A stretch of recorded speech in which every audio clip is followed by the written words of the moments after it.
Shalom, salve, para pemirsa, di mana saja saudara-saudari berada.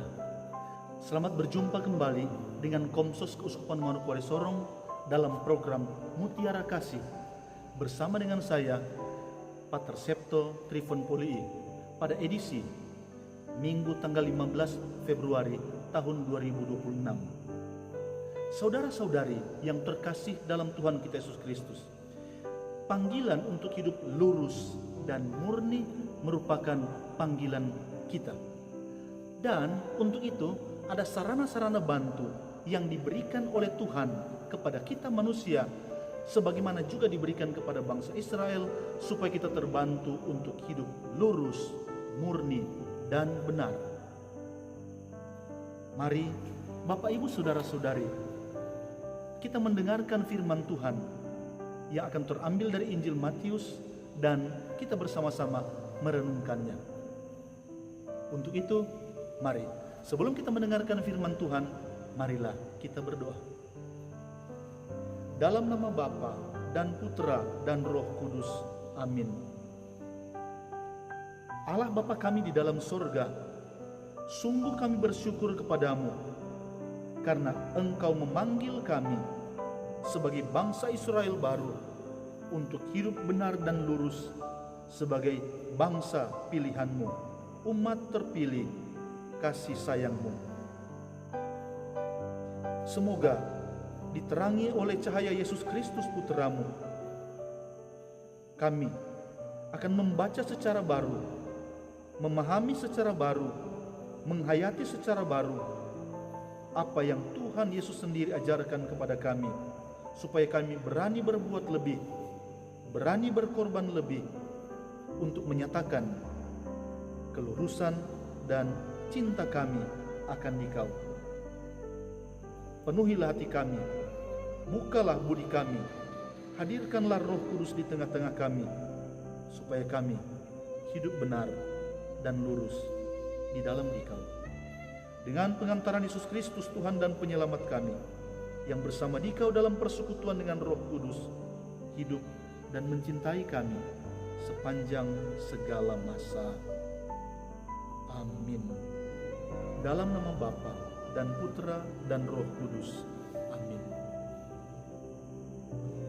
Para pemirsa, Bapak Ibu, saudara-saudari yang terkasih dalam Tuhan, mari kita bersama-sama mendengarkan firman Tuhan yang terambil dari Injil Matius bab 5 ayat 20 sampai dengan 22a, 27 sampai 28, 33 sampai 34 dan ayat 37. Mari kita dengarkan sabda Tuhan. Tuhan bersamamu. Inilah Injil suci menurut Matius. Dimuliakanlah Tuhan. Dalam khotbah di bukit, Yesus mengajar murid-muridnya. Katanya, jika hidup keagamaanmu tidak lebih benar daripada hidup keagamaan para ahli Taurat dan orang-orang Farisi, kamu tidak akan masuk ke dalam kerajaan surga. Kamu telah mendengar yang difirmankan kepada nenek moyang kita, jangan membunuh. Siapa yang membunuh harus dihukum. Tetapi aku berkata kepadamu, setiap orang yang marah terhadap saudaranya harus dihukum. Kamu telah mendengar firman, jangan berzina. Tetapi aku berkata kepadamu, setiap orang yang memandang perempuan serta menginginkannya sudah berzina dengan perempuan di dalam hatinya. Kamu telah mendengar pula yang difirmankan kepada nenek moyang kita, jangan bersumpah palsu, melainkan peganglah sumpahmu kepada Tuhan. Tetapi aku berkata kepadamu, jangan sekali-kali bersumpah. Jika ya, hendaklah kamu katakan ya. Jika tidak, hendaklah kamu katakan tidak. Apa yang lebih daripada itu berasal dari si jahat.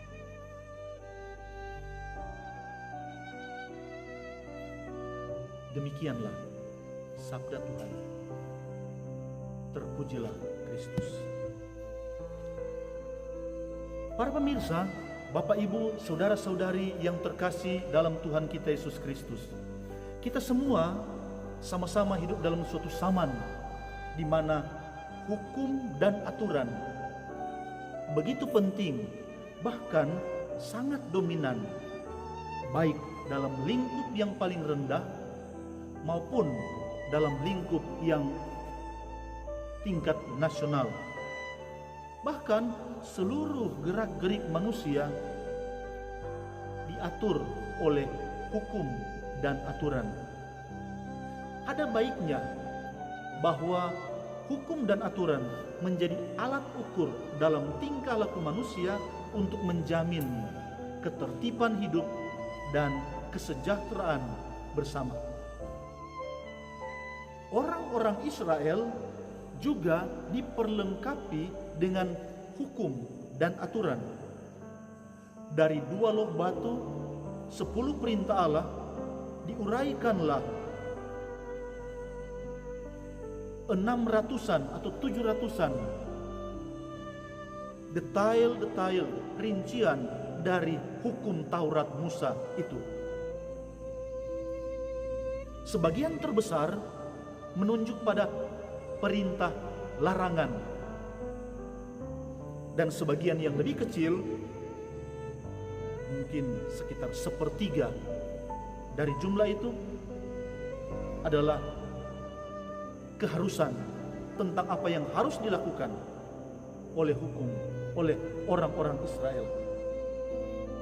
Nah, latar belakang tentang hukum dan aturan ini begitu dipegang ketat oleh orang-orang Israel karena mereka percaya bahwa lewat hukum dan aturan Taurat Musa dengan segala rincian kewajiban yang tidak boleh dilakukan dan kewajiban yang harus dilakukan, lewat jalan itu orang mengungkapkan imannya, orang mengungkapkan hidup keagamaannya, orang mengungkapkan kecintaan dan kedekatannya kepada Allah. Tetapi ternyata dalam perjalanan waktu terjadilah gap atau jurang yang cukup dalam antara penghayatan iman di satu pihak dan ekspresinya di lain pihak. Idealnya penghayatan iman yang mendalam terungkap dalam tindakan-tindakan, baik tentang apa yang tidak boleh dilakukan maupun tentang apa yang harus diperbuat. Tetapi jurang itu tercipta ketika orang jatuh pada perbuatan-perbuatan baik yang terlepas dari penghayatan iman. Orang melakukan perbuatan-perbuatan baik supaya dinilai baik. Orang melakukan perbuatan-perbuatan baik supaya tampak baik, supaya kelihatan kudus, soleh.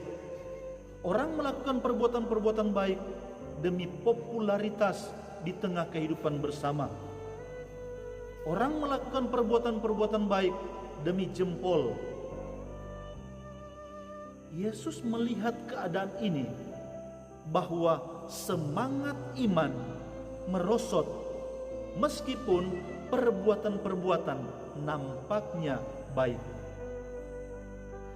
Dalam konteks itulah kita mendengarkan kata-kata Yesus dalam Injil Matius yang baru saja kita dengarkan tadi. Saudara-saudari, para pemirsa di mana saja Anda berada, inti dari apa yang Yesus mau katakan atau ajarkan kepada kita dalam Injil Matius seperti kita dengarkan tadi adalah suatu ajakan untuk berani hidup lurus, dan murni di hadapan Allah. Kemurnian hati itulah yang terungkap dalam tindakan-tindakan. Hari ini kita mau diajak, kita mau disegarkan kembali untuk bertanya kepada diri kita masing-masing, apakah benar kita hidup murni dan lurus di hadapan Allah? Orang yang melakukan perbuatan-perbuatan seturut ketentuan hukum belum tentu hatinya ada di situ. Tidak selalu perbuatan baik lahir dari iman akan Allah. Tidak selalu perbuatan saleh lahir dari kecintaan terhadap Allah. Seringkali terjadi adalah baik di luar tetapi buruk di dalam.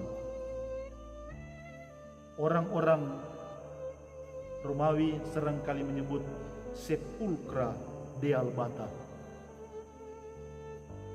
seperti kubur putih bersih di luar tetapi bau bangkai di dalam. Ajakan Yesus mau mengajak kepada kita untuk beriman secara benar.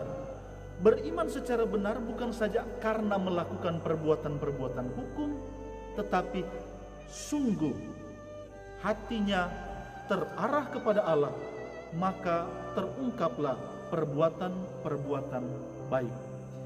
Nah, beriman secara benar sebagaimana yang Yesus kehendaki adalah pertama, kerelaan untuk berbuat lebih. Bukan suatu rahasia bagi kita bahwa gejala hidup minimalis, buat apa adanya saja, buat ya seadanya saja, atau bahkan mungkin buat asal-asalan saja. Yang penting sudah dibuat. Buat laporan di sekolah, buat laporan di kantor, buat pekerjaan di rumah, yang penting sudah dibuat. Yang penting memenuhi ketentuan hukum. Yang penting aspek formal telah terpenuhi. Yang penting syarat-syarat sudah dilakukan. Bahwa itu tidak sempurna, bahwa pekerjaan itu asal-asalan, yang penting sudah. Sikap minimalis merupakan mentalitas orang yang seringkali tidak mengungkapkan kesungguhan hidup di hadapan Allah. Sikap minimalis itu bisa saja berada di rumah. Orang menyapu lantai, yang penting sudah disapu. Bersih atau tidak, orang tidak sungguh-sungguh. Mengurus anak, mengurus suami, mengurus istri, mengurus keluarga, yang penting sudah kelihatan baik. Sikap minimalis.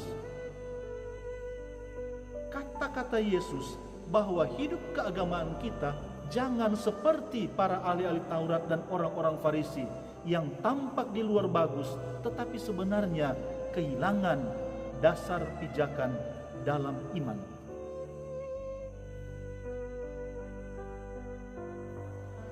Beriman yang benar dan lurus berarti berani berbuat lebih. Berani untuk melakukan hal-hal yang baik meskipun tidak diperintahkan. Berani untuk berbuat lebih, menunjuk juga kepada kerelaan untuk berkorban meskipun tidak dituntut.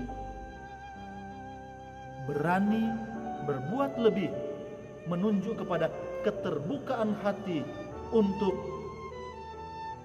merelakan hidup, berkorban, dan berdharma bakti. Keluasan untuk berbuat lebih merupakan panggilan bagi kita sekalian, dan ini merupakan ungkapan iman. Orang tua bilang sama anak, sapu itu lantai. Dia bukan cuma sapu, dia pel juga. Sapu itu lantai, oh angkat itu kursi, bangku, meja, sapu juga di bagian bawah, bukan hanya di bagian jalan saja. Begitulah saudara-saudari yang terkasih, contoh kecil dan sederhana bagaimana berbuat, kerelaan untuk berbuat lebih merupakan bagian dari ungkapan iman yang lurus. Berbuat lebih bukan sekedar memenuhi ukuran-ukuran formal manusia. Beriman yang lurus dan benar menunjuk juga kepada kerelaan untuk berkorban. Kerelaan untuk berkorban menunjuk pada keluasan hati untuk mempersembahkan dan mendarmabaktikan waktu, tenaga, pikiran, perasaan demi kebaikan bersama. Saudara-saudari yang terkasih, tanggal 14 Februari kemarin merupakan hari perkawinan sedunia. Bagi sebagian orang yang lain itu dipandang sebagai hari kasih sayang, hari Valentine. Secara istimewa kita pada hari ini diajak juga untuk merenungkan sakramen perkawinan kita masing-masing, merenungkan tentang relasi kepasutrian kita masing-masing. Apakah relasi kepasutrian kita sebagai suami istri mencerminkan ketulusan, kelurusan, keaslian, hakikat?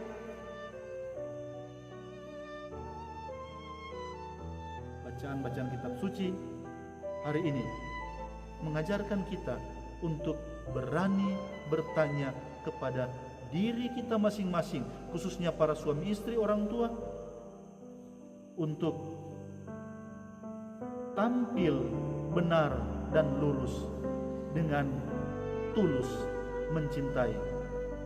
Bukan mencintai supaya kelihatan baik, bukan mencintai karena tuntutan konstruksi sosial adat istiadat menuntut, bukan mencintai supaya mendapatkan imbalan, bukan.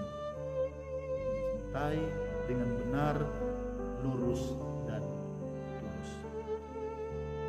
Itu ditandai dengan berani berbuat lebih dan rela untuk berkorban. Mari Bapak Ibu, saudara-saudari, para pemirsa di mana saja Anda berada, kita mohon semoga Tuhan melimpahkan rahmat kepada kita supaya kita hidup lurus dan benar, bukan sekedar supaya tampak baik pada sisi formal, tetapi sungguh mendasar dan mengakar pada penghayatan iman, kasih akan Allah dan kasih akan sesama. Untuk itu, semoga saudara-saudari sekalian dikuatkan, dilimpahi berkat oleh Allah yang Maha Kuasa. Berkat Allah yang Maha Pengasih dan Maha Penyayang turun dan tinggal dalam diri dan kehidupan saudara-saudari sekalian. Berkat Allah membimbing dan menyertai dalam pergumulan kehidupan setiap hari. Bapa dan Putra dan Roh Kudus. Amin. Sampai jumpa pada edisi yang akan datang dalam Mutiara Kasih bersama dengan Komsos Keuskupan Manokwari Sorong. Shalom. Salam.